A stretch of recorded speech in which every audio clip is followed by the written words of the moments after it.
एका अशा रस्त्याने चाललोय जो मला पण माहित नाही कुठे जातोय तो रोड. हे बघा मला जायचंय तिकडे वॉटरफॉल पाशी, पण रोड कुठून जातोय हे माहित नाही. पण एकदा ठरवलं की ठरवलं, मग काही निघालो त्या धबधब्याच्या दिशेने वाट काढत. वातावरण असलं होतं ना, पण समोर तो ब्रह्मगिरी पर्वत, त्याच्यावर वाहणारे ते धबधबे आणि भलं मोठं जंगल आणि मी एकटाच खतरनाक कसं बस पाण्यातून चिखल्यातून वाट काढत निघलो मग त्या दिशेने. गाईस पहा, मी अशा जागेवरती आहे जी की मला पण माहित नाही कुठे आहे मी, कोणती जागा आहे, एकदम अनजान प्लेसवरती. गाईस तर मी असं ट्रेल एक पार करून आलोय.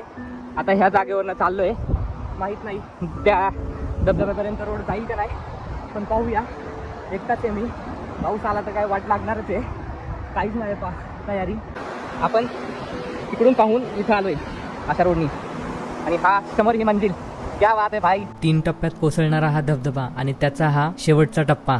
गाईज तिथं मी एकटाच होतो, थोडी फाटली पण वर्थ इट होतं सगळं. तर अशाच व्हिडिओसाठी सबस्क्राईब करा. तर भेटू पुढच्या व्हिडिओमध्ये.